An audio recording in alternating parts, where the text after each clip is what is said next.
औज़ु बिल्लाहि मिनश्शैतानिर्रजीम बिस्मिल्लाहिर्रहमानिर्रहीम रब्बिश्रह ली सदरी वयस्सिर ली अमरी वहलुल उक़दतम मिन लिसानी यफ़क़हू क़ौली रब्बी ज़िदनी इल्मा सुब्हानक ला इल्म लना इल्ला मा अल्लमतना इन्नका अंतल अलीमुल हकीम वक़ाल नबी सल्लल्लाहु अलैहि वसल्लम अल्लाहुम्मा इन्नी अस्अलुका इल्मन नाफ़िअ व रिज़्क़न तय्यबा व अमलन मुतक़ब्बला औ कमा क़ाल अलैहिस्सलातु वस्सलाम। आज इंशाअल्लाह हम इंटीग्रेटेड डेवलपमेंट इन्वायरमेंट के बारे में पढ़ेंगे, उसे देखेंगे और आज हम इंशाअल्लाह एंड्रॉयड में अपना पहला प्रोग्राम लिखेंगे। We are studying mobile computing and it is our lecture 4. Similar thing we are studying since the start of the course. नबी अलैहिस्सलातु वस्सलाम ने फरमाया इन्नमल अअमालु बिन्नियात, कि बेशक अमाल का दारो मदार नीयतों पर है। कल दो दुआएं हमने की थी, ला इलाहा इल्ला अंता सुब्हानका इन्नी कुन्तु मिनज़ ज़ालिमीन, रब, और दूसरी दुआ थी रब्बना आतिना फिद दुनिया हसना व फिल आखिरति हसना वक़िना अज़ाबन नार। ये मुस्लिम शरीफ की रिवायत है कि नबी अलैहिस्सलातु वस्सलाम ने फरमाया जिसने ये दुआ पढ़ी उसने दुनिया और आखिरत को इकट्ठा कर लिया। अल्लाहुम्मा अग़फ़िरली वरहमनी वआफ़िनी वरज़ुक़नी, ऐ अल्लाह मेरी मग़फ़िरत फरमा दीजिए, मेरे ऊपर रहम फरमा दीजिए, मुझे आफ़ियत अता फरमा दीजिए और मुझे रिज़्क़ अता फरमा दीजिए। दूसरी दुआ है सही जामे की रिवायत है कि अबू हुरैरा रज़ियल्लाहु अन्हु फरमाते हैं कि नबी अलैहिस्सलातु वस्सलाम ने फरमाया कि कोई भी आदमी जो अल्लाह से मांगता है तो वो इससे अफजल चीज़ नहीं मांग सकता, और वह दुआ ये है अल्लाहुम्मा इन्नी अस्अलुकल मुआफ़ात फ़िद दुनिया वल आखिरा, अल्लाह मैं आपसे आफ़ियत मांगता हूँ दुनिया में भी और आखिरत में भी।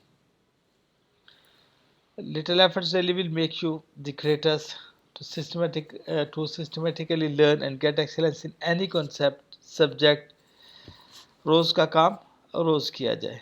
जैसे एक महीने का खाना एक दिन में नहीं खाया जा सकता, इसी तरह से एक दिन में पूरे महीने का काम नहीं किया जा सकता। Importance of completing tasks on daily basis and main reasons of failure in life, ये काम कल करेंगे। और हमने देखा था कि जो काम कभी भी हो सकता है वो बुनियादी तौर पर कभी नहीं होता। ज़िंदगी सिर्फ़ एक दिन है, वो आज का दिन है, और ज़िंदगी में कल नाम की कोई चीज़ नहीं है। जो दिन आपकी ज़िंदगी से आज चला गया वापस नहीं आएगा, इसलिए आज का काम आज ही हो सकता है। How to achieve the big goals in a life, there must be a balanced life which is an ideal life. To achieve big goals in a life make schedule of 24 hours. इसकी कोशिश करें कि आपके पास 24 घंटे का आपका schedule होना चाहिए with focus on 5 main components of human life, health, spirituality, work, family and friends. And health consist of physical, mental and social aspect. जो काम भी करें दिल से करें और अल्लाह को साथ लेकर खुशी से काम करना। इय्याका नअबुदु व इय्याका नस्तईन, अल्लाह जी हम आप ही की इबादत करते हैं और आप ही से मदद मांगते हैं। आज हम इंशाल्लाह आईडीई को देखेंगे और नया प्रोजेक्ट एंड्रॉयड में किस तरीके से शुरू किया जा सकता है, एंड्रॉयड फाइल सिस्टम क्या है, एंड्रॉयड वर्चुअल डिवाइसेस क्या होती हैं, यूएसबी डिबगिंग कैसे इस्तेमाल की जा सकती है, Android profiler, virtual devices, layout, इन चीज़ों को इंशाल्लाह आज हम जैसे हमारी प्रीवियस रूटीन है पहले हम इसे स्लाइड्स में देखेंगे स्टेप बाय स्टेप, और फिर प्रैक्टिकली इन चीज़ों को हम करके इंशाल्लाह एक्सप्लोर करेंगे। वेरी फर्स्ट आपने एंड्रॉयड स्टूडियो स्टार्ट किया, वर्जन जो है वो आपके पास प्रोबेबिलिटी यही है कि इससे नया वर्जन होगा। आपके पास पहली ऑप्शन आ रही है start a new Android Studio project, और मे बी ये ऑप्शंस आपके पास फ्लटर वगैरह की नहीं होगी क्योंकि आपने इसकी इंस्टॉलेशन नहीं की। हाउएवर हमारा कंसर्न सिर्फ ये है कि हमने जावा पे काम करना है, तो ये किसी भी एंड्रॉयड स्टूडियो में नया प्रोजेक्ट शुरू करने के लिए सबसे पहली ऑप्शन हमारे पास यही है, start a new Android Studio project. Then हमारे पास जो है ये मुख्तलिफ बिल्ट इन टेम्पलेट्स अवेलेबल हैं। बेसिक एक्टिविटी है, बॉटम नेविगेशन एक्टिविटी, जिसमें बॉटम में आप देख रहे हैं कि नेविगेशन की फैसिलिटीज़ दी गई हैं। Very famous and most use navigation drawer activity, master detail forms, full screen activity और गूगल मैप्स एक्टिविटी। इसी तरीके से Wear operating systems, TV, Android Auto और एंड्रॉयड थिंग्स की मुख्तलिफ चीज़ें हमें यहाँ पर फैसिलिटी प्रोवाइड की गई कि हम बिल्ट इन टेम्पलेट जो है वो इस्तेमाल कर सकते हैं। We will do start from an empty activity. हम एम्प्टी एक्टिविटी को चूज़ करेंगे और उसके बाद हम नेक्स्ट का बटन क्लिक कर देंगे। ये कुछ चीज़ें कन्फिग्रेशंस हैं प्रोजेक्ट शुरू करने से पहले हम इनको देखेंगे। सबसे पहले तो प्रोजेक्ट का नाम है कि आप अपने प्रोजेक्ट को क्या नाम देना चाह रहे हैं। Then it comes the package name. Package name बुनियादी तौर पर आपके जो एप्लीकेशन है जिसकी आप बाद में एपीके फाइल जनरेट करेंगे उसको यूनिकली आइडेंटिफाई करेगा कि ये बिल्कुल यूनिक होना चाहिए। अभी तो आपके पास लोकली जो भी आप बनाएंगे इट्स क्वाइट ईजी, आप उससे यूज़ कर सकते हैं और उससे यूनिक बनाया जा सकता है। और रदर देन जब इसे पब्लिश किया जाएगा, हम प्ले स्टोर पर जाएंगे पब्लिश करने के लिए, तो उस वक़्त इसका जो है यूनिक होना ज़रूरी है। पैकेज नेम क्या होता है, लेट अस हम इससे ज़रा लाइव इसमें देखते हैं, वेबसाइट पे देख लेते हैं इसे। फॉर एग्जांपल हम यहाँ पर play.google.com खोलते हैं and we do search here. Haqnawaz, these are my apps. अल तशरीफ है फॉर एग्जांपल, आसान तर्जुमा कुरान है, मुफरदातुल कुरान है। ये मुख्तलिफ एप्लीकेशन हमने से खोली हैं।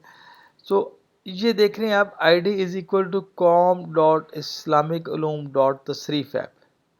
सो बेसिकली ये है इसका पैकेज नेम जो कि इसे यूनिकली आइडेंटिफाई करता है। जब ये ऐप पब्लिश होने के लिए जाएगी, so it will B determine with this name and it must be the unique name. आसान तर्जुमा कुरान ऐप है, उसके लिए आईडी com.asan-tarjuma-quran है। Similarly Mufradatul Quran, it is my another app com.cac.pak.मुफरदातुल कुरान। ये है वो मुख्तलिफ ये पैकेजेस नेम है जिनका यूनिकली आइडेंटिफाई होना ज़रूरी है। इसे देख रहे थे कि पैकेज नेम क्या होता है। ऑब्वियसली देन लोकेशन जहां आप अपने प्रोजेक्ट को सेव करना चाह रहे हैं, और लैंग्वेजेस में हमारे पास जावा और कॉटलिन की फैसिलिटी अवेलेबल है। मिनिमम एपीआई लेवल, तो एपीआई लेवल मुख्तलिफ हमारे पास ऑप्शंस अवेलेबल हैं और उसमें वी गॉट इन्फॉर्मेशन कि कितनी परसेंट एप्लीकेशन ये हमारी एप्लीकेशन जो है कितने परसेंट डिवाइसेस के ऊपर रन होगी। तो ये हमारी बेसिक इन्फॉर्मेशन है जो हमने यहाँ पर प्रोवाइड करनी है। और उसके बाद हम इसको फिनिश क्लिक का बटन क्लिक करेंगे और हमारा प्रोजेक्ट जो है वो जनरेट हो जाएगा। It will take some time, maybe बाज़ मशीन्स के ऊपर अगर स्पेसिफिकेशंस ज़्यादा बेहतर नहीं है तो ये कुछ वक्त ले सकता है। तो आप राइट बॉटम पे देखेंगे कि सम प्रोसेसेस आर रनिंग और it may take some time. और उसके बाद जो है ये आपकी चीज़ें जैसे ही मुकम्मल हो जाएंगी तो आपके पास एंड्रॉयड स्टूडियो जो है वो इस तरीके से ओपन हो जाएगा। ये मैंने दो डिफरेंट व्यूज़ रखे हैं। एक हमारे पास व्यू जो है व्यू एक ही है, उसकी दो ऑप्शंस हैं डिफरेंट। यहाँ पर आपको एंड्रॉयड ऑप्शन नज़र आ रही है और यहाँ पर हमारे पास इसको प्रोजेक्ट वाइज विजिबिलिटी की ऑप्शन है। और ये हमारे पास टॉप लेफ्ट कॉर्नर में यहाँ पर ऑप्शन अवेलेबल होगी। इसको जो है क्लिक करने से आप ये प्रोजेक्ट को चूज़ कर सकते हैं। मोस्टली हम इसको एंड्रॉयड ऑप्शन को ही चूज़ करते हैं। ये हमारा हायरार्की है उसमें फ़ाइल्स की। जावा के अंदर जो हमारी सारी फ़ाइल्स हैं जावा से रेलेवेंट वो हमारे पास अवेलेबल होंगी। इसी तरीके से रिसोर्सेज हमारे पास होंगे, इनको हम इंशाल्लाह with the passage of time जो है वो देखेंगे। तो ये दो डिफरेंट व्यूज़ हैं। ये व्यू जो है वो एंड्रॉयड के एतबार से है और ये उसको वो प्रोजेक्ट वाइज डिटेल्स हमें यहाँ पर डिस्प्ले कर रहा है। सो जो हमारी कोडिंग है वो सारी की सारी हमारी ये जावा फाइल्स हैं। जैसे ही आप नया प्रोजेक्ट बनाते हैं तो दो फाइल्स जो है वो नई आपके लिए जनरेट करता है। एक आपके पास जो है वो मेन एक्टिविटी है और दूसरी main activity dot main example file है। जो कोडिंग सेक्शन है हमारा वो सारे के सारा हम इसमें मेन एक्टिविटी डॉट जावा में रखेंगे और इससे मुतालिक जो ग्राफिकल यूज़र इंटरफेस की चीज़ें हैं वो हमारी activity underscore main dot XML में आएगी और वो हमारे पास कहाँ विजिबल होगी इसे हम देख लेते हैं थोड़ी देर में इंशाल्लाह। कोडिंग से रेलेवेंट जितनी भी चीज़ें हैं वो हम यहाँ अपने ये एक्टिविटी हमारे पास अवेलेबल है और सारी चीज़ें हम कोड अपना इस सेक्शन में करेंगे। इसके लिए जो हमारे ग्राफिकल यूज़र इंटरफेस से रेलेवेंट चीज़ें हैं, कुछ चीज़ें हम प्लेस करना चाह रहे हैं, बटन्स प्लेस करना चाह रहे हैं, टेक्स्ट व्यूज़ हैं, स्पिनर हैं और लिस्ट व्यूज़ हैं, वो सारी चीज़ें हम एक्सएमएल में प्लेस करेंगे और ये दोनों चीज़ें बिल्ट इन हमारे पास अवेलेबल हैं। जैसे ही आपने नया प्रोजेक्ट बनाया आपके पास एक्सएमएल फाइल भी बन गई और आपके पास एक्टिविटी डॉट जावा फाइल भी अवेलेबल है। हायरार्की दोबारा देख लें, ये हमारे पास जावा का सेक्शन है और यहाँ पर हमारे पास ये activity main activity built in जो वेरी फर्स्ट फाइल बनती है जावा की, that is main activity and it is starting point of our program. Graphical user interface के लिए एक आपके पास मेन एक्टिविटी थी और दूसरा activity main dot XML file है। मेन डॉट एक्सएमएल फाइल आपकी ग्राफिकल यूज़र इंटरफेस के लिए है। इसे हमने क्लिक किया है, ओपन किया है, तो ये बाय डिफ़ॉल्ट एक व्यू हमारे सामने अवेलेबल है और यहाँ पर हेलो वर्ल्ड लिखा हुआ है and basically it is an text view और इसके अंदर इसकी मुख्तलिफ ऑप्शन हमारे पास अवेलेबल है। इसके अंदर टेक्स्ट क्या होगा और इसको लेफ़्ट राइट टॉप बॉटम से इसका मार्जिन्स वगैरह किस तरीके से सेट किए जाएंगे, तो ये सारी चीज़ें हमारे पास अवेलेबल होती हैं main activity main dot XML में। ये बेसिकली सेल्फ जनरेटेड फाइल है। दो फाइल जनरेट हुई, जैसे आपने नया प्रोजेक्ट बनाया, एक आपके पास एक्टिविटी डॉट जावा है, दूसरी activity underscore main dot XML file है। अब जो भी चीज़ हम प्लेस करना चाहेंगे वो सारी हम इस फाइल में प्लेस करेंगे। ये इसका कंपोनेंट ट्री में बता रहा है कि basically it is from the constraint layout. Constraint layout क्या होता है इसको भी हम डिटेल से लेटर ऑन देखेंगे। मुख्तलिफ़ किस्म के सिनेरियोज़ प्रोवाइड किए गए हैं और आजकल जो है वो काम कंस्ट्रेंट लेआउट्स के ऊपर हो रहा है और इस कंस्ट्रेंट लेआउट में एक हमारे पास टेक्स्ट व्यू है और इस टेक्स्ट व्यू में वो हेलो वर्ल्ड लिखा हुआ है जो कि यहाँ आपको विजिबल है। तो ये हमारे पास कंपोनेंट ट्री है जो एक्सएमएल में हमें नज़र आएगा। इसी तरह से हमारे पास जो हायरार्की है फाइल्स की, आपने जैसे देखा था, तो ये रिसोर्स फाइल है हमारे पास, इसके अंदर ड्रॉएबल्स मौजूद हैं। ये उसके इसी तरह लेआउट आपने अभी एक्सएमएल फाइल देखी तो activity underscore main dot XML ये हमारी लेआउट फाइल है और हम मुख्तलिफ़ किस्म की जो फाइल्स हैं वो हम इसके अंदर रखते हैं।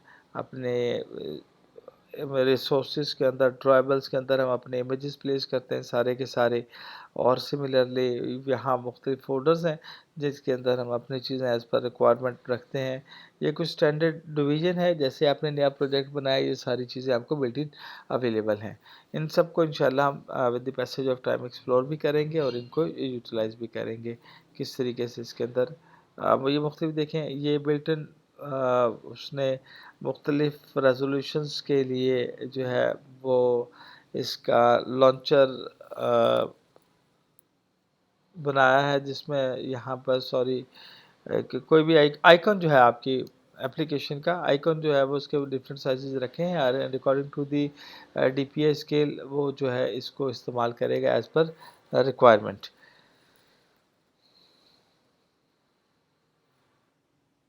Gradle file is a very important file. Gradle file में जो भी हमारी डिपेंडेंसीज होती हैं, जो हमारे पास फाइल्स हमारी रिक्वायर्ड फाइल्स हैं, अगर हम उसको थर्ड पार्टी टूल्स वगैरह इस्तेमाल कर रहे हैं तो वो सारी की सारी जो है वो ग्रेडल फाइल के अंदर उसकी इंफॉर्मेशन अवेलेबल होती है। और इसी तरीके से इसके अंदर जो है इंफॉर्मेशन अवेलेबल है, एसडीके कौन सा है और वर्जन कोड, वर्जन नेम, आप जैसे ही नेक्स्ट वर्जन लॉन्च करेंगे आप उसका नाम चेंज कर देंगे। वर्जन नंबर चेंज हो जाएगा, फिर वर्जन नेम की जो भी स्ट्रेटजी रखी है 1.0 के बाद 1.1 आएगा, 1.2 आएगा या 1.01 आएगा, वट एवर यू डिसाइडेड। इस तरह की इंफॉर्मेशन ये सारी हम इसके अंदर रखते हैं। ये वो डिपेंडेंसीज हैं जो कि रिक्वायर्ड है इस प्रोजेक्ट को रन करने के लिए।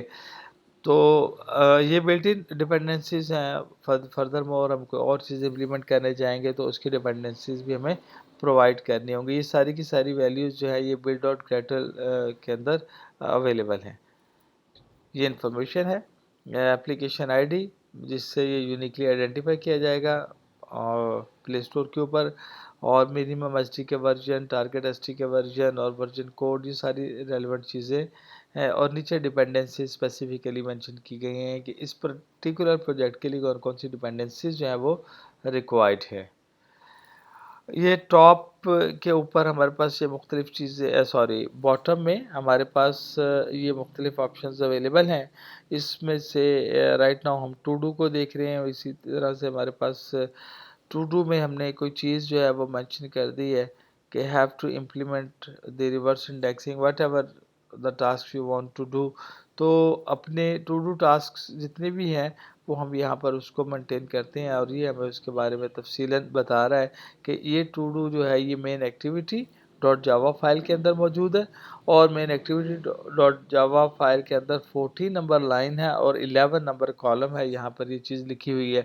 तो जो काम आपने, क्योंकि आपके पास फाइल्स मल्टीपल फाइल्स बनती चली जाएंगी, तो सेम आप कह सकते हैं कि जी कमेंट्स भी इसी तरीके से किए जाते हैं, लेकिन यहाँ पर ये सिर्फ न सिर्फ ये कमेंट है बल्कि इसकी सारी डिटेल जो है वो टू डू की हमारे पास अवेलेबल होगी। किस प्रोजेक्ट पे कौन सा काम अभी हमारा करने वाला बाकी है, in a glimpse at a glance आप सारी चीज़ों को पूरे प्रोजेक्ट के अंदर उनको एक्सप्लोर कर सकते हैं। आप उन्हें देख सकते हैं किस तरीके से कौन कौन सी चीज़ें हमारी pending and we have to perform these things. Similarly हमारे पास जो है वो टर्मिनल की फैसिलिटी अवेलेबल है, जो कमांड लाइन पे हम कमांड्स यूज़ करते हैं वो सारी की सारी कमांड्स भी हम अपने आईडीई के अंदर भी इस्तेमाल कर सकते हैं। Obviously again I am using as I told you Mac machine, तो यहाँ पर एलएस जो है वो लिस्ट है देखने के लिए, डायरेक्टरी और फाइल्स की कमांड। तो ये इसको वो कमांड्स इसी तरीके से जो कमांड्स आप विंडोज़ के ऊपर यूज़ कर सकते हैं, आप अपने टर्मिनल में भी उन कमांड्स को यूज़ कर सकते हैं। प्रोजेक्ट बिल्ड करने के लिए टॉप के ऊपर राइट साइड पे हमारे पास ये बटन अवेलेबल है। हम इसे क्लिक करेंगे तो हमारा प्रोजेक्ट जो है वो रन करना शुरू कर देगा, और it will take some time, और यहाँ पर रेलेवेंट इन्फॉर्मेशन जो है वो आपको प्रोवाइड की जाएगी कि प्रोजेक्ट इज़ बीइंग बिल्ड, और अगर उसमें कोई एरर्स या वार्निंग्स होंगी तो वो इंडिकेट कर देगा, और इन अदरवाइज अगर एरर वगैरह नहीं है तो इट विल बी मेंशन कि आपका जो है वो सक्सेसफुली बिल्ड, आपका प्रोजेक्ट सक्सेसफुली हो गया है। कि ये कंप्लीट डिटेल्स अवेलेबल हैं कि it took when it was completed successfully.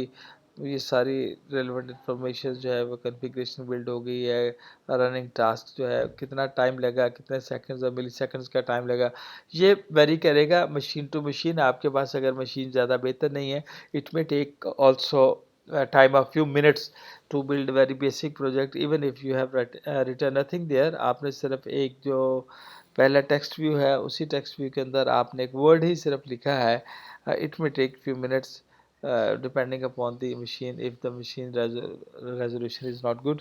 लॉकैट के अंदर उसकी सारी डिटेल्स आपके पास आती हैं, इसमें इस वक्त क्या जो है वो फंक्शन परफॉर्म किया जा रहा है, और उसके अगर कोई इश्यूज हो इसी तरीके से तो वो हम वार्निंग्स में देख सकते हैं। एरर्स को अंदर हम उनको देख सकते हैं, वार्निंग्स देखी जा सकती हैं। तो सारा लॉग कैट जो है वो इस्तेमाल किया जाता है देखने के लिए चीज़ों को, और बाज़ औक़ात हम खुद भी अपनी चीज़ें जो हम कर रहे हैं, जो अपने एक्सपेरिमेंट कर रहे हैं, जो कोडिंग सेक्शन है वहाँ पर चीज़ों को लॉग कैट के अंदर लिख के भी जो है वो देखा जा सकता है। Virtual devices, Android virtual devices tools में आपके पास एवीडी मैनेजर है, और एवीडी मैनेजर के साथ क्लिक करने से आपके पास जो है ये वर्चुअल डिवाइसेस ओपन हो जाएंगे। ये वो डिवाइसेज हैं जो ऑलरेडी मेरे पास इंस्टॉल्ड हैं। आप अकॉर्डिंग टू योर रिक्वायरमेंट आपके पास इनिशियली यहाँ पर डाउनलोड की ऑप्शन आ रही होगी। तो एवीडी मैनेजर से आप वर्चुअल डिवाइसेस को डाउनलोड कर सकते हैं। फिर जो आप कोड लिखेंगे उसको आप देखेंगे कि ये वर्चुअली इस डिवाइस को मैं इस्तेमाल कर रहा हूँ, अगर ये इस्तेमाल की जाए तो इसकी लुक एंड फील कैसी होगी और चीज़ें हमें किस ऑर्डर और फ्लो में नज़र आ रही होंगी। ये तो वो वर्चुअल डिवाइसेस हैं जो मेरी मशीन पर अवेलेबल हैं। अगर मेरे पास अवेलेबल नहीं है या मैं इनके अलावा कोई वर्चुअल डिवाइस ऐड करना चाह रहा हूँ, I will do click this button और उसके बाद मेरे पास ये हार्डवेयर की ऑप्शन आ जाएगी कि आप किस किस्म की वर्चुअल डिवाइसेस को इस्तेमाल करना चाह रहे हैं। तो यहाँ से एज़ पर योर रिक्वायरमेंट आप उसको चूज़ कर लेंगे और आप उसको नेक्स्ट नेक्स्ट करके इन चीज़ों को जो है वो बना लेंगे, डिवाइसेस अपने पास इंस्टॉल कर लेंगे। फिर अपना प्रोग्राम जो है वो इन डिवाइसेस में से किसी डिवाइस के साथ भी रन किया जा सकता है। For example now we are going to run this command with click this button and it open this option for us कि आपके पास ये डिवाइसेस अवेलेबल हैं, Nexus 5 API 24 Android accelerated Nougat. तो आप इनमें से किसको यूज़ करना चाह रहे हैं, तो जिसके ऊपर आपने देखना चाह रहे हैं उसे क्लिक करेंगे और ओके का बटन दबाएंगे। सो यू विल सी कि आपका कोड जो है वो मशीन में किस तरह से नज़र आएगा। For example I have just written बिस्मिल्लाहिर्रहमानिर्रहीम और मैंने इसको रन किया अपने वर्चुअल डिवाइस में। सो ये मुझे वर्चुअली दिखा रहा है कि मेरा प्रोग्राम किस तरीके से जो है वो रन होगा और how it will be displayed there. App launch हो चुकी है और मेरा डिस्प्ले उसके ऊपर है। सिमिलरली डेवलपर ऑप्शंस है, ये डिपेंड करता है आपके मोबाइल के ऊपर। आप सेटिंग्स में जाके डेवलपर ऑप्शंस को चूज़ करेंगे, यहाँ लिखा हुआ एडिशनल सेटिंग्स डेवलपर ऑप्शंस। बाकी मोबाइल्स में जहाँ भी डेवलपर्स ऑप्शंस आ रही हैं तो वहाँ से आप डेवलपर ऑप्शंस को ऑन करेंगे और उसके बाद इसको जो है आप इंटीग्रेट कर लेंगे डिबगिंग के लिए। मेरे पास ऑप्शंस ओप्पो के मोबाइल में कुछ इस तरीके से आ रही हैं। This function is for development use only, you can copy data between your computer and your device, install apps on your device without notification and read log data. तो मैं अगर इनेबल करूँगा यहाँ से, जैसे आप यूएसबी डिबगिंग इनेबल करते हैं तो वो आपसे ऑप्शन पूछता है। अच्छा, बाज़ स्पेसिफिकेशन में इस तरह से है कि वो 7 टाइम उसे टच करना पड़ता है तो उसके बाद जो है वो चीज़ें विजिबल होती हैं। आप इसको गूगल कर लेंगे जो भी डिवाइस आप इस्तेमाल कर रहे हैं और उसकी यूएसबी डिबगिंग किस तरीके से इनेबल की जा सकती है। Now my mobile Oppo device is also available. ये पहले तो वो सिर्फ वर्चुअल डिवाइसेस थी जो मैंने इंस्टॉल की हैं, लेकिन अब मेरा मोबाइल भी इसके साथ कॉन्टैक्ट हो चुका है। So I can see result of my program on my mobile if required, or I can choose any of the following devices as per the requirement.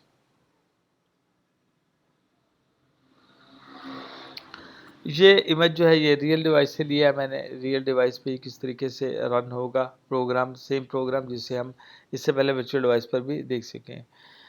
Android profiler view tools window profiler में है। ये details हमें provide करता है resources की कि किस तरीके से रिसोर्सेज इस्तेमाल हमारे हो रहे हैं और सीपीयू का यूजेज कितना है, मेमोरी, नेटवर्क। तो ये हमें डिटेल्स प्रोवाइड करता है। और दूसरा ये right now it is on Oppo machine.